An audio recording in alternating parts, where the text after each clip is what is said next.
Hi everybody, Sonia Fry. I want to say a big congratulations to a lot of my clients and job seekers who are now successfully getting interviews, and many have got jobs. So really exciting through this current time that we're living in. So today I thought it'd be a great reminder to look at interview preparation. We underestimate the value of the benefit of being so prepared for that interview. I've had many over the years think they can wing it, waffle their way through, and have been very unsuccessful getting that job. And they get quite confused. They don't understand why. Why didn't they get the job? They had the skill and the quals. So let's have a look at setting yourself up for success and getting that job through that interview. So first of all, what should we do? I think it's crucial to analyse the job description. It's really important to take the time and know and understand what the company is looking for, to know the skills they've asked for, and maybe make a list of the skills that you have that suit that job description. Because if you've got those top 5 skills in your mind, it's easy to rattle them off when they particularly might ask you, what skills can you bring to our organisation? So know the company job description. It's really crucial because it's knowing what they expect. And if you know what they expect, you know what to answer in the interview. Common sense. Check that you've got the qualifications and the computer skills that match, again, the job description. Because if you do, you're able to use the terminology that's important for that particular industry, and that helps you just to get the job because it shows the knowledge that you have and shows that you have experience, which plays a big part in the interview.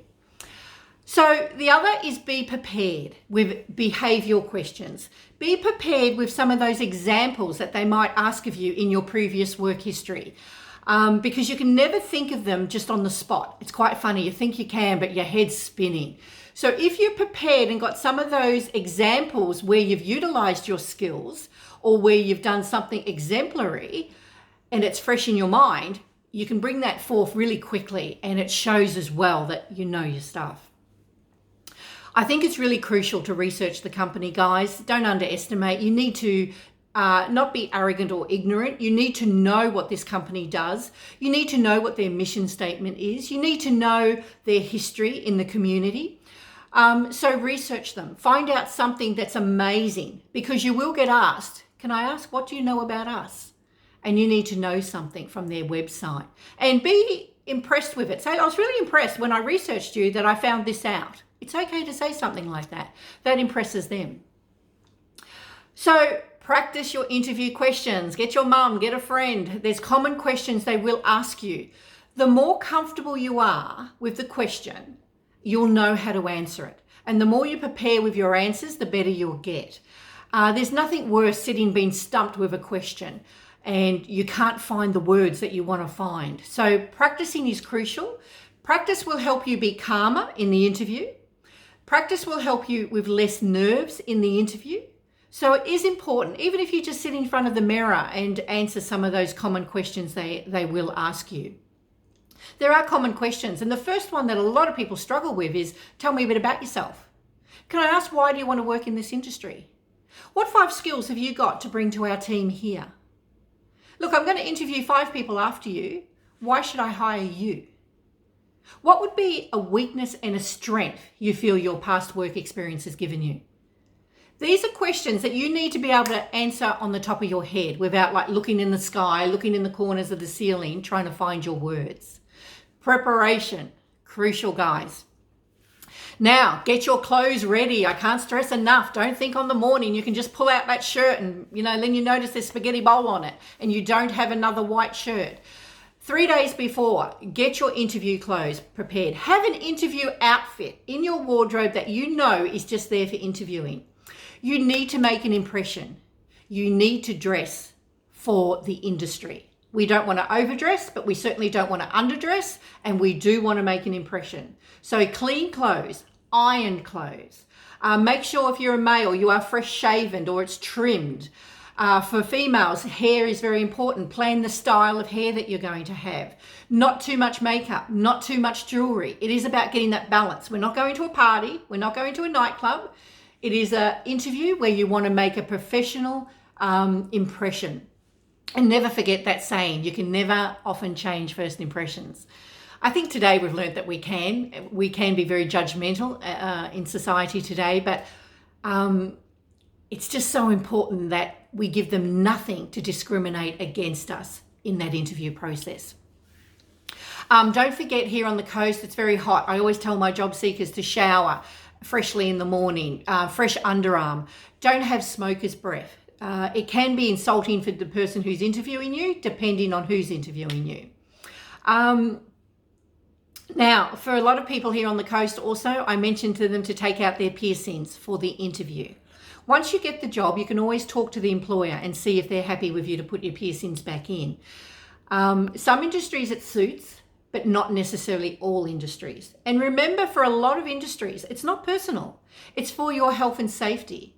It's for hygiene. So just remember that. In some industries that I know, hospitality, food, we're not supposed to have too much piercings or jewelry. And that's for hygiene, not because we're discriminating against you. So just be aware of that, guys. I think it's also important to know what not to bring to an interview. And I can't stress enough, guys, your mobile phones, you don't need this in an interview. We don't need to make out we're busy and we have a lot of friends and they're texting and bipping. Just leave the phone in the car, guys. It's distracting for the employer if your phone goes off or it's bipping away or even vibrating. People hear it. So leave it in the car.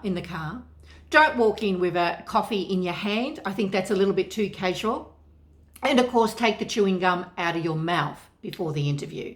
These are 3 things that probably a lot of people just often do today. They're the what not to do's. So don't do that, guys. Next, I think it's really important you know where the company is. You know that parking is available. So I often suggest to my clients, do a drive-by and just check where you're going. You know how to get there. You know where the parking is. Because too many people walk in late for an interview today and their excuse is, couldn't find parking. That's not an excuse for me. If you're late for my interviews, I probably will not interview you because it shows me you're unorganized, sloppy, and possibly don't even care about the position. And if you're trying to tell me in an interview that you're organized and you're passionate about this industry, you've already demonstrated to me that you're not. So be careful, guys. Don't be late for an interview. Also, don't be too early because if you're too early, it allows too much time for nerves to set in and you start sweating in the palms of your hands. So my idea is, maybe show up and park 15 minutes early, sit in the car for 5, just reviewing your resume, and walk in 10 minutes early because you may have to fill out some paperwork. Remember, there is etiquette when you're greeting the receptionist. They are watching you from the time you walk in the door. So greet that receptionist. If she's got a name badge, use her name. Explain what you're there for, who you're being interviewed by, and then follow her instructions. Because quite often the employer will come out to the receptionist and go, what did you think of Sonia when she came in? And they will tell the employer their opinion. So you're also having to make an impression from the time you walk in the door with the receptionist. Don't forget that. So guys, I think you're well and truly prepared. You've got all the tips that's required. So all I can say is good luck for your next interview, but don't underestimate, guys. You need to be prepared for that interview to set yourself up for success, get this job, and remember how we've discussed that having this job, what it does for you personally, not just money. Guys, have a great week. We'll talk again soon. And good luck to all those clients of mine that have had interviews. We're waiting the outcome. I'm excited for you. Take care, guys. Bye for now.